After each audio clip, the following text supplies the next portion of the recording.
Hold on. This is important. You should never be calling a foreign adversary, a foreign leader, to investigate an investigation on your political rivals. That's exactly what Donald Trump did. So I can only go by what they say. Now, if they said what you said, that's not our priority. We're not going after those people. We want a pathway to citizenship for decent people that pay taxes. Then I would take them a little bit more seriously. But they're not making those claims, and I can only report on what they say.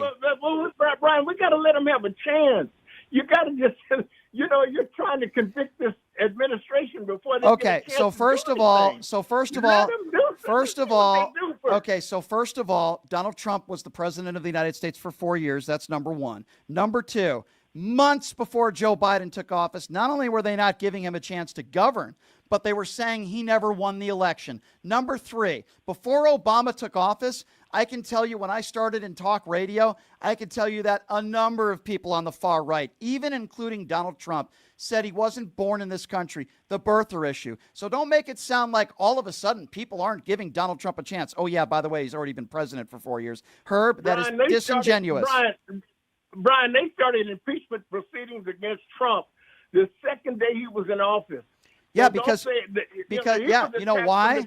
Do you know why? Before he took off. Do you know why? Why did they do that, Herb? Did they do it because they just I don't know why. Well, I'll tell you why. Because he had a conversation with Zelensky, which was a quid pro quo. He had conversations with secretaries of state asking for 11,000 votes. Now, listen, if there's a there, then you deserve to be impeached. You should never be calling. Brian, hold on. This is important. You should never be calling a foreign adversary, a foreign leader, to investigate an investigation on your political rivals. That's exactly what Donald Trump did. It was a quid pro quo, and you should be upset at that. You should say that's not right. Instead, you seem to be upset at them wanting to impeach Donald Trump instead of the actual behavior proven on a phone call.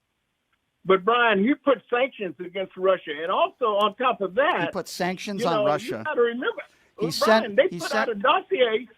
They put sanctions against Russia. Trump did. Totally dismiss everything I just said. And if you want to talk about how tough he is on Russia, all right, well, let's go with that. I'm going to give him a chance. Herb, I'm going to give him a chance. Herb, I'm going to give him a chance. He said he's going to end the Ukraine war in 24 hours.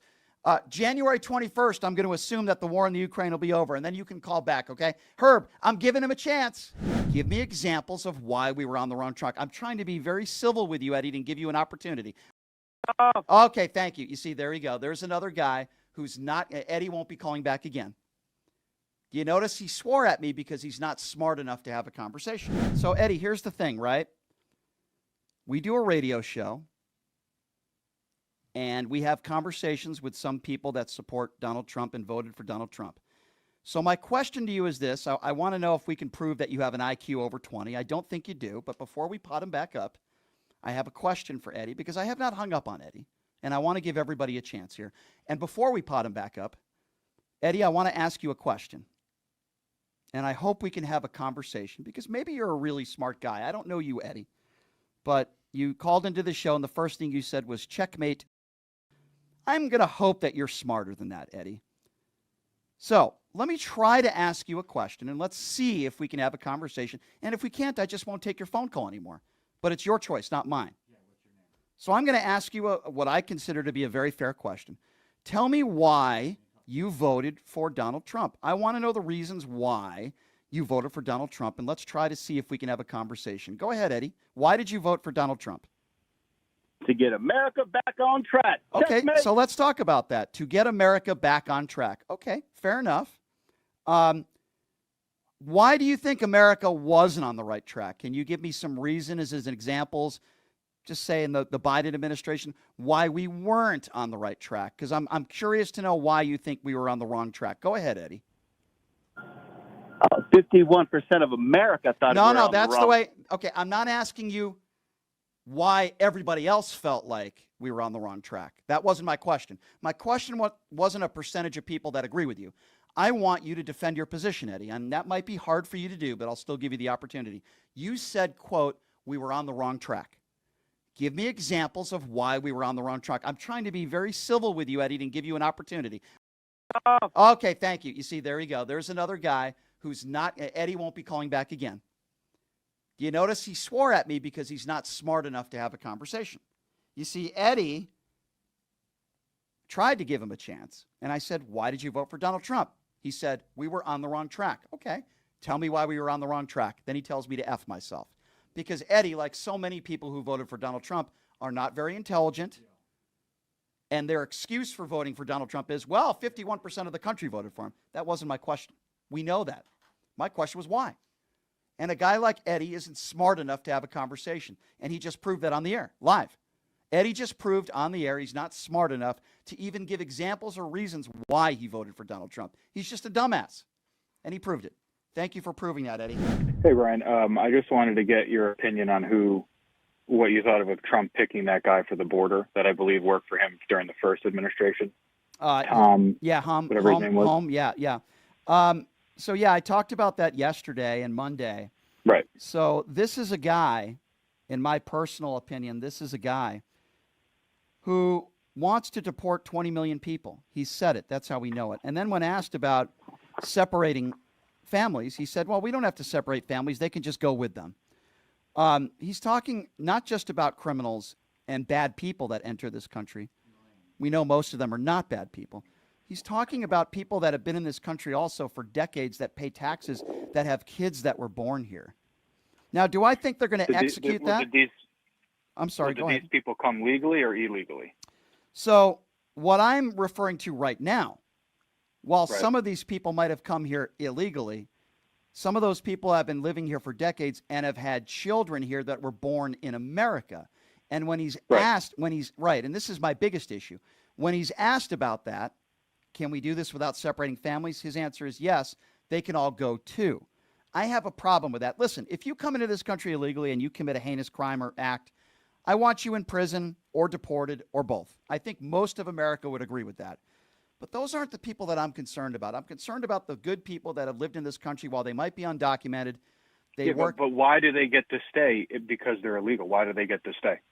Okay, so the question is, why do they get to stay because they're illegal? And what I am saying is there should be a pathway to citizenship for these people that have been here for decades. Now, they should have to pay a fine, maybe have some other things that they might need to do before they become legal. Why should there be a pathway I'm giving to you the answer because many of these people in this country provide services and help the economy. They pay their taxes. Many of these people pay their taxes. They don't. How is paying taxes relevant to if you come to the country illegally? I'm answering. Just because you pay taxes doesn't mean you get to stay here. You because you're I'll tell you why. Because there is plenty of benefits for having some of these people here. Now let me ask you a question because obviously we fundamentally disagree on this.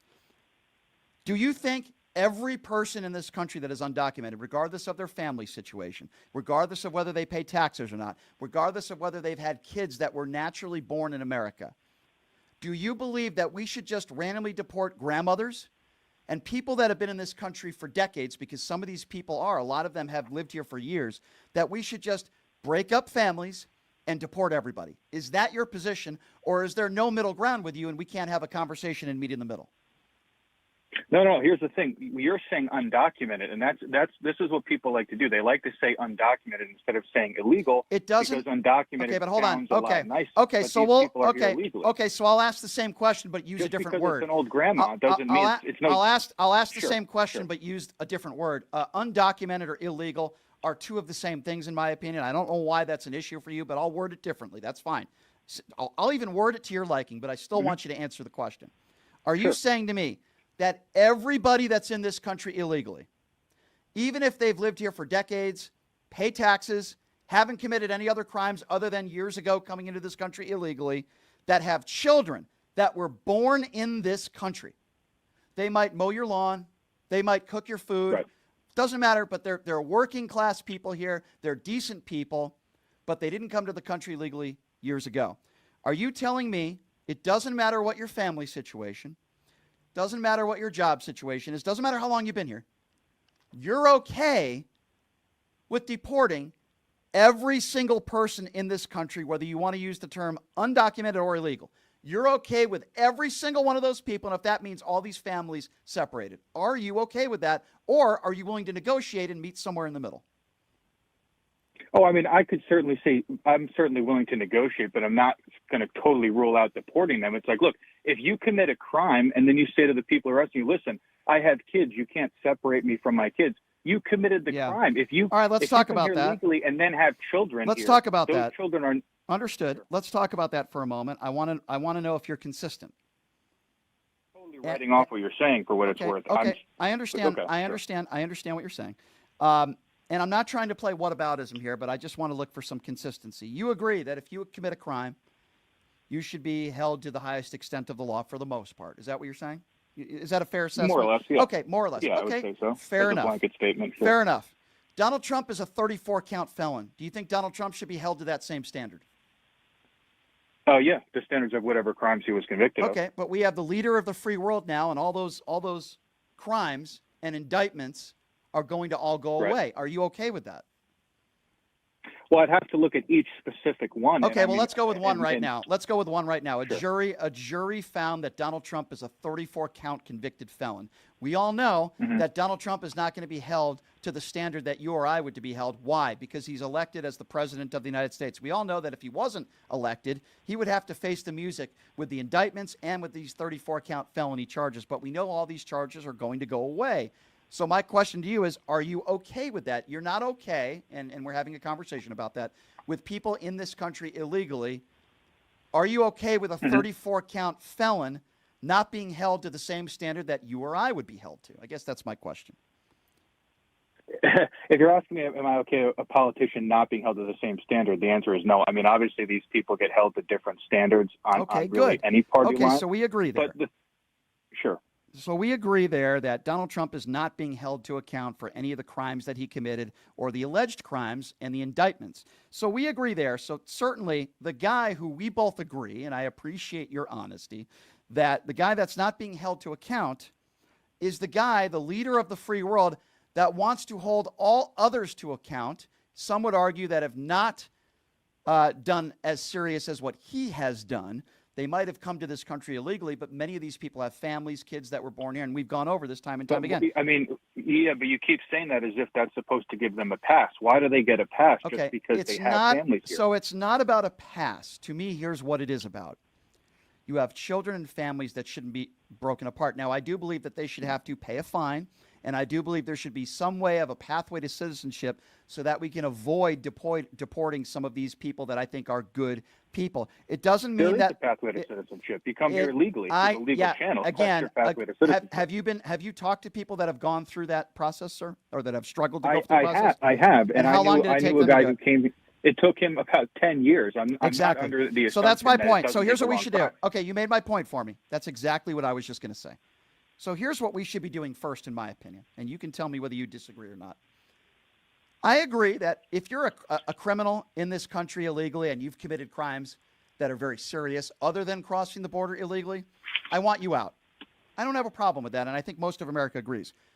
Why not, after that, let's come up with an easier pathway to citizenship so people don't have to wait 10 years to be a legal citizen. That's number one.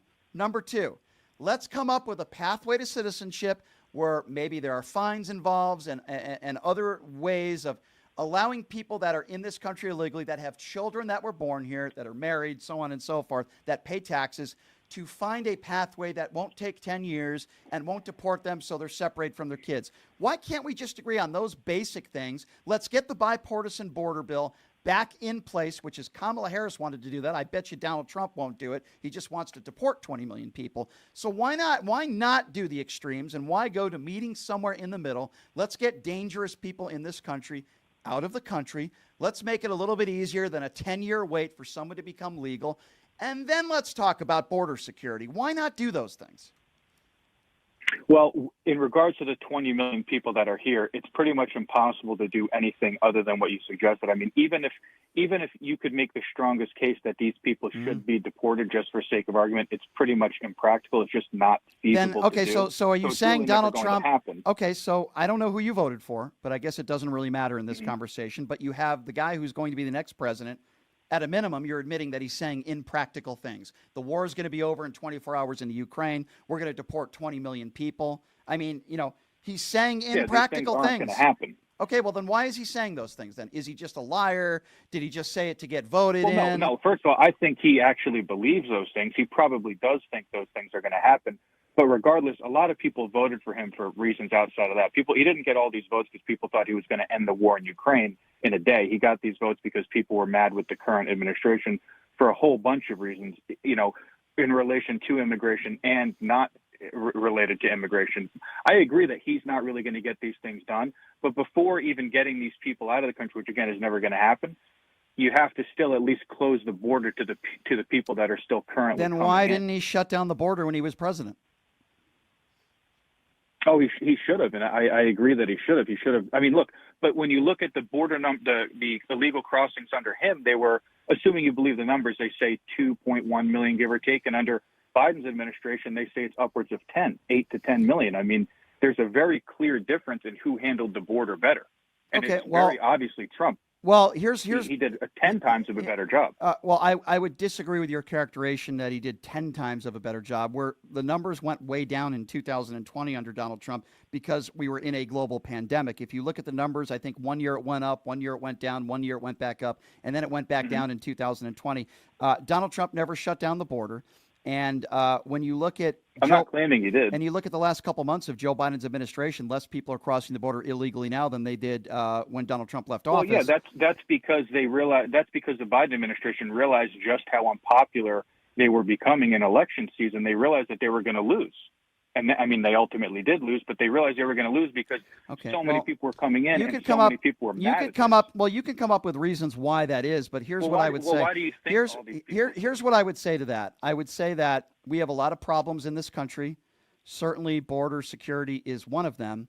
But per capita, you have a less chance of being the victim of a crime from somebody who is undocumented than an American citizen. Donald Trump and many on the right wing in the MAGA base make it sound like these people that are illegals, they're going to rape your kids, they're going to kidnap your family. There are some bad cases, but here's my biggest problem. Even if they're all angels that come here and are going to make our lives amazing, they're not allowed to be here. They don't just get a pass. But we've been there already, and I told you my feelings on what I think should happen to many of these decent people that live in this country. And what I don't like are the lies on the far right, the scare tactics on the far right, the dehumanizing of these people. They're eating our cats and dogs. That was even legal Haitian immigrants.